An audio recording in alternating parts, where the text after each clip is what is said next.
ABC. Thank you. Yep, NT News. Yep. So an update for Territorians. I can report that there has been 95 cases of COVID-19 in the last 24 hours reported in the Northern Territory, and I'll provide a breakdown of those cases. 42 of the cases were recent interstate arrivals into the Northern Territory. 11 of the cases are related to previous cases, so they're contacts, so we know the source of transmission. 14 have been identified as community transmission, and the Centre for Disease Control is working through to identify the source of COVID for the remaining 28 cases. So 95 cases in the Northern Territory within the last 24 hours. The COVID testing numbers were 1,968 COVID tests in the NT were processed in that time period, and it is concerning that we've seen a 26% decrease in testing, but we've seen a significant rise in case numbers percentage-wise off that. So many of these cases would have been contracted before the mask mandate on New Year's Eve, but still concerning that we have so many cases. I just want to go back to yesterday's cases. We had 21 cases outstanding when I spoke to the community yesterday. Of those 21 yesterday, 16 were travellers or close contacts of travellers. 5 were community transmission. So yesterday I advised there was 6 community transmission.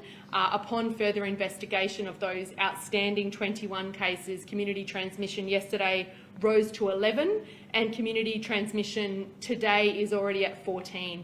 And the CDC are working through those remaining 28 cases where we don't have an obvious link as to why that person has tested positive. Close contacts, we do have 540 known close contacts across the Northern Territory, and of those 409 we've been able to make contact with and they're in isolation, and 306 have returned a negative test.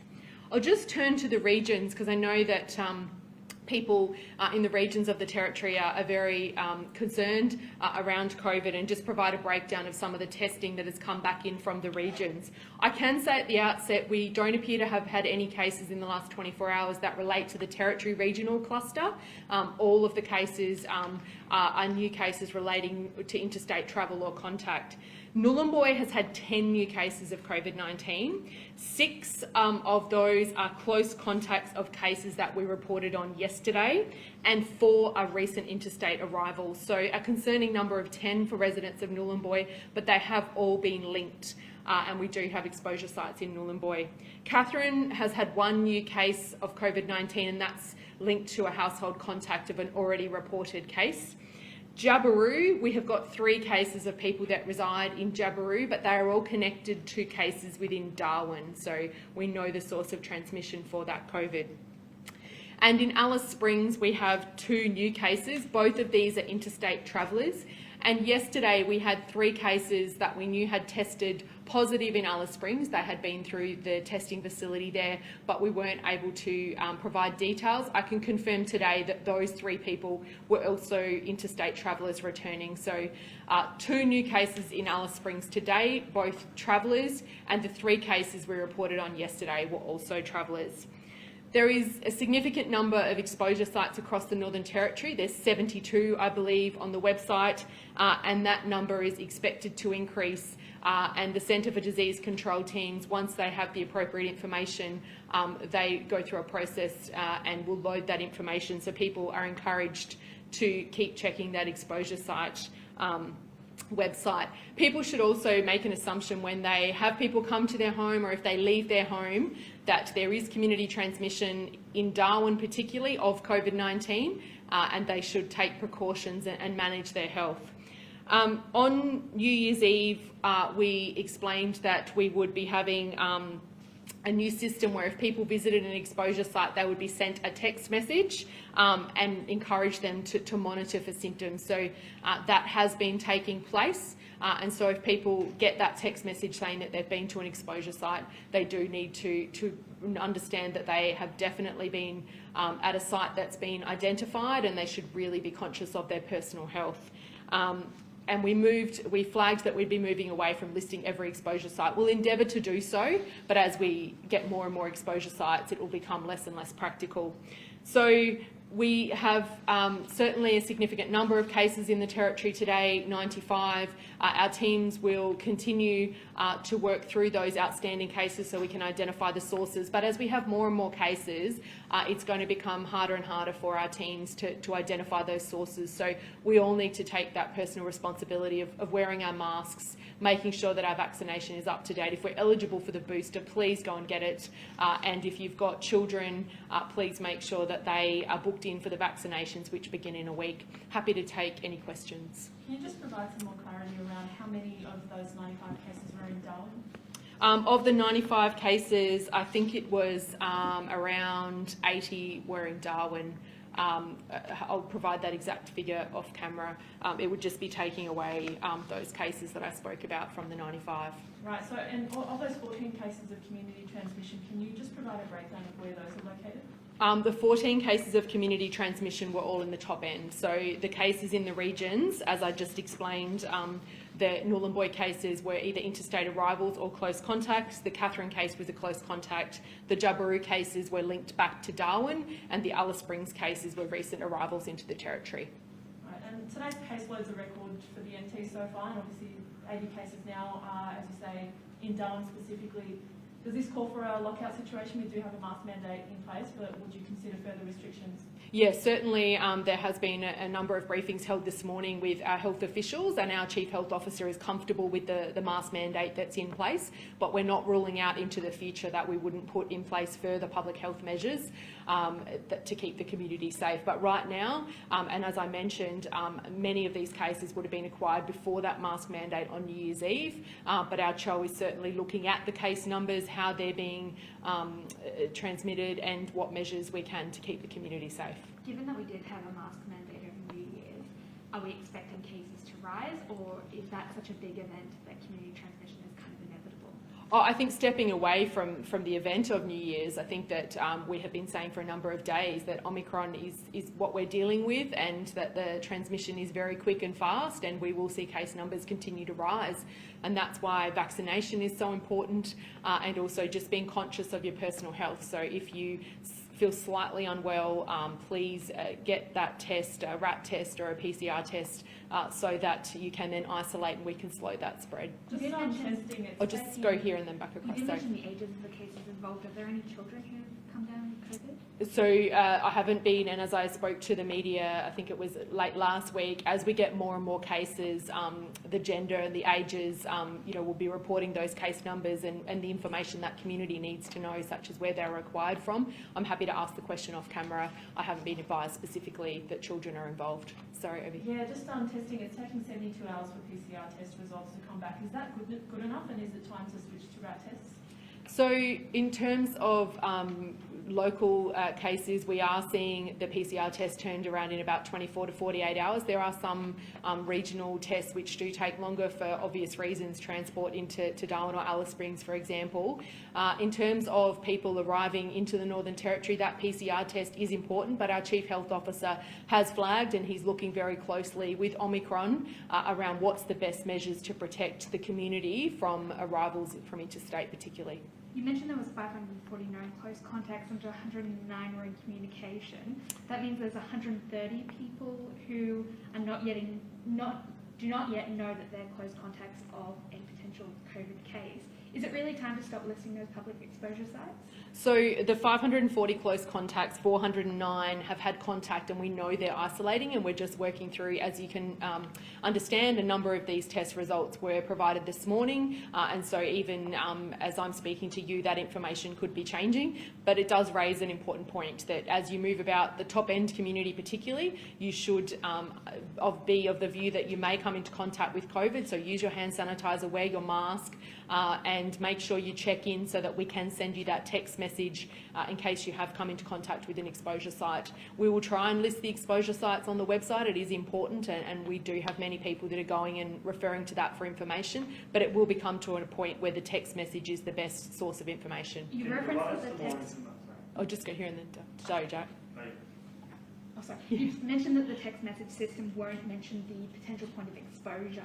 Why was that decision made? So the point of the text message is, as the Chief Minister explained on Friday, is to notify you that you have been at a location and that you should be especially monitoring your health. We should all, in these times, be considering, are we feeling well, and look towards the symptoms of COVID, and they can be very mild, but the point of those text messages is to really make people think twice about that they have potentially come across it at that location, and do they feel well, and should they isolate and get tested. Other states are still listing the point of exposure though, even though they have much higher case rates and exposure sites rates.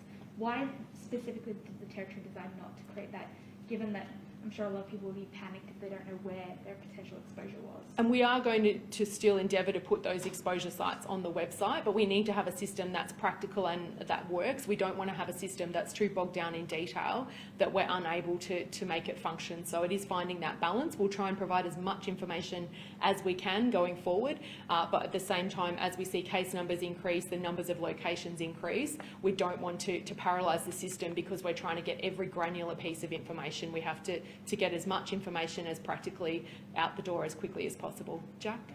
Can you provide us some updates on hospitalisations? Have we seen any increases or decreases last night? So we have remained steady. There's around 24 people in hospitals in the Northern Territory, and of those, I understand around 4 are for a hospital acute presentation. A large number are from monitoring, assessment, and just working through. And as I've spoken in the media, we've seen a large number of people that have tested positive for COVID, and they've needed some hospital care, not for their COVID, but for other illnesses, underlying health illnesses. So those numbers have remained stable. I'm happy to provide off camera. I think it's around 12 in Alice Springs Hospital, and there's some in Tennant Creek and Darwin. So I'll provide those numbers. How concerning is that we're having a rise in hospitalisations? We heard last week from the Nurses Union particularly about staff shortage concerns at Tennant Creek Hospital and in Alice. How concerning is that? And will the hospital system be able to cope with this influx of cases? Yeah, so we've been preparing for COVID for nearly 2 years. It has certainly had its twists and turns, and it has changed. Initially, we thought that it would sweep through, and we've managed to keep that COVID out of the Territory while we've had the opportunity to get vaccinated. And that vaccine, the large majority of people fully vaccinated under 65 won't need hospital care. So the most important thing that people can do to help our frontline health workers is to get vaccinated. We always have challenges in staffing facilities in the Northern Territory, and Christmas is typically a period where people take that well-deserved break, and so you do see changes in healthcare, but people should be reassured that our hospitals are functioning and that we've got adequate staff to care for people, and we've got plans in place as we see COVID numbers build and potentially hospitalisations increase in the Northern Territory. There's a number of measures that we can put in place to ensure people get the appropriate medical care. Michael Gunner the other day said that the hospital system is predicted to be able to cope with 30 to 100 new cases per day. We're at 95 cases. How comfortable are you right now? Yeah, so he was referring to the Doherty Institute modelling, which was not taking into account Omicron, so that the fact that Omicron appears to be less of a severity of illness. So we'll keep working with our health officials, but the one clear message to Territorians is please use the public health measures that we've got to hand, which is being fully vaccinated, getting that important booster shot. Many Territorians would now start to becoming eligible for that, and use your face mask, use your hand sanitizer, and if you're feeling unwell, isolate yourself so that we can reduce that spread. So we're confident in our health system. We don't have a roadmap for COVID, and we'll keep taking the advice of our health professionals. We've had 2 health workers come positive with COVID over the past week, I believe, and a number of close contacts have been isolated. We've also had a ward that's been kind of cautioned off from the system. Surely do you have a final number on the amount of staff workers affected by these changes? Yeah, so I think that the number that you refer to too, I think there was an additional 4 health workers that have contracted COVID, and those workers have, I understand, it's from interstate travel that the transmission has been from. But we do have plans in place, and you'll see we saw changes announced by Royal Darwin Hospital over the weekend around how they're going to manage COVID going forward, and the leadership there has made some decisions so that the hospital can keep operating whilst keeping both patients and staff safe. So you will see changes, but in terms of our hospital system, we also have got strong plans in place to ensure that even with COVID in our community, we can continue to maintain care. Has there been any, Minister, I'll go here and then over to Miles. Apple. Yeah. has there been any consideration of calling for hospital resources from other states and territories to boost up our own if this does get worse? No, we have seen across COVID, the Northern Territory has played a role through OSMAT. We have deployed resources into other states and territories as well as overseas around COVID. We do have the OSMAT team, the National Critical Care and Trauma Centre, based here in the Territory, and that's certainly a part of our plans as we step forward. So COVID, as I said, there is no roadmap for it, but we certainly have strong plans in place as we start to see the challenges of COVID in the Territory. But if we do have high rates of vaccination, it should ensure that that's the key public health measure in keeping our community safe. Miles? Yeah.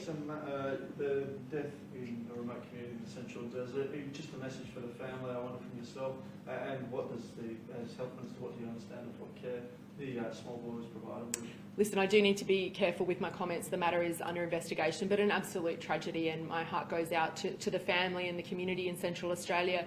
The death of anyone is tragic, but a child at the Christmas period is heartbreaking. So condolences to the community and the family, and we'll allow the authorities to undertake the appropriate investigations, and there's a number of systems that they can enact if they feel, but we need to have those details before we provide further comment. Have there been any further cases in Bagot since the announcement of the case yesterday? Yes, I understand that there is one more case in the Bagot community, and so we have been working with Danila Dilba, talking to their management around how we can support them in terms of making sure that the residents of Bagot feel safe, have access to the appropriate testing, and also ensure that any vaccinations that need to be provided are done so. So there's a strong working relationship between NT Health and Danila Dilba, who provide the care for residents of the Bagot community. Thank you. Thank you very much.